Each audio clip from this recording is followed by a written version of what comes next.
ladies and gentlemen, this is your captain speaking. Hey there, aviation enthusiasts and fellow dreamers. Welcome to Soon to Be Pilots, your ultimate destination for all things flying. I'm Danny, and I'm absolutely thrilled to have you here today. My mission is simple but incredibly exciting. I'm on a quest to obtain my private pilot's license and ultimately my commercial pilot's license, and I'm going to take you every step of the way. From my first solo flight to mastering navigation, we're going to dive into all the highs and yes, the occasional turbulence of flight training.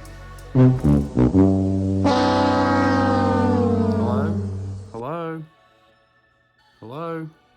Anybody there? Hey, is this thing working? Oh, hey there. Today I've got a helpful story to share with you about my journey into the world of private piloting.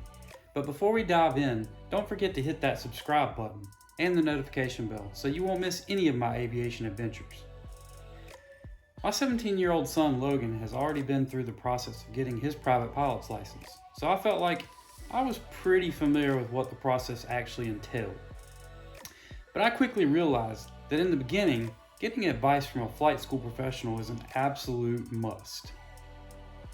So I'm just getting started in this private pilot thing, and let me tell you, before I even step one foot in a plane or study one ground school topic, it's already been quite the wild ride. The title of this video is Don't Underestimate the FAA Medical Certificate Process and its effects on your flying goals. I hope those with interest in obtaining their private pilot's license will watch this and start the process of getting their FAA medical certificate early in the process. Here's how my journey started.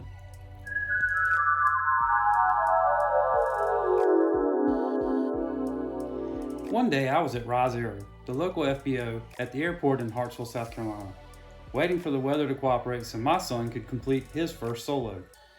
I had plenty of time and a perfectly good FBO full of resources at my disposal. This is effectively where my aviation dream started to really take off. And now don't get me wrong, I've been addicted to anything plane since I was born, but I never considered that I could become a pilot until I watched my son fly off into the sunset.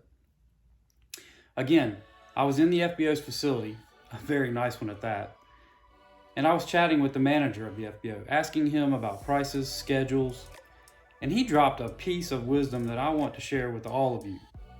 He said, without hesitation, before you spend another dime or another minute, get your FAA medical certificate. And let me tell you, that turned out to be some of the best advice I've received so far. Now, I never really thought that getting a third-class medical certificate would be a big deal, but boy, was I in for a surprise. Fast forward 90 days, and I've had my share of doctor's visits, text messages, labs, emails exchanged with both my FAA, AME, and my personal physician. And we've discussed everything from blood pressure and thyroid levels to the medications I'm taking, and even my CPAP device, and whether it was reporting properly. The process itself is actually quite simple. It all starts by submitting an application online through the FAA MedExpress. You then set up an appointment with an FAA AME for your initial exam. The AME is responsible for evaluating your health status in regards to FAA regulations. And if all is good during the exam, he or she will issue your certificate that day. Where it gets interesting and quite frankly dragged on and on and on for me is when there are some questionable health conditions, either found during your examination or during the interview process. What do I mean by questionable? Well, there is a long list of conditions and medications that basically are flags for the FAA and require a deep dive into your health. For me, it meant at least 60 days waiting to submit updates, more labs, doctor's visits, and many communications between my primary doctor and the AME. And quite frankly, a lot of time and effort by my AME to provide valuable feedback and direction. I've been encouraged throughout the process by my AME to keep my head up and allow the process to work. There's no guarantee I'll get cleared, but I basically have done everything I can to provide the information and the results the FAA is looking for.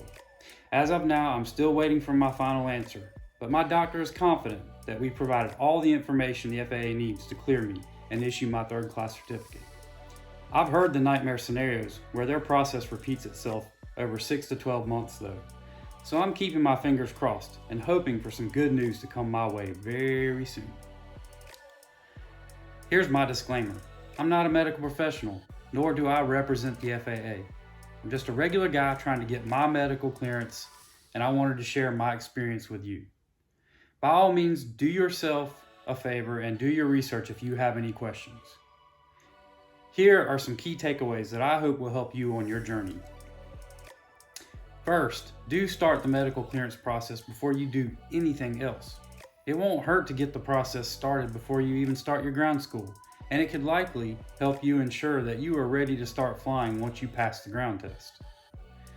Don't hesitate to ask your FAA AME for assistance in gathering the FAA requested information you need to finalize your application. And don't stress if you don't get immediate clearance. The FAA is ultimately able to certify about 96% of those individuals whose medical qualifications are initially questioned. Not hardly a guarantee, but it is very encouraging. And do provide all the information requested by the FAA in a timely fashion. You may be asked to have specific tests performed. You may be requested to get documentation from your primary care physician. Keep in mind that labs are busy and primary care physicians have other patients. So don't wait until the last minute to request any documents you need. And lastly, don't try to hide any of your medical facts or your history from the FAA. Your medical records will have all of your documented conditions. And if the FAA finds a second or even third condition late in the process, they'll have to start a whole new investigation of the newly identified problems. Your best bet is to talk with your AME and be as complete as you can in sharing your medical history and conditions. For now, I'll continue to study for the ground school exam using my trusty King School videos. Stay tuned for updates on my journey to become a private pilot, and if you've got any questions or stories to share, please feel free to drop them in the comments below. Thanks for tuning in, and I'll catch you in the next video.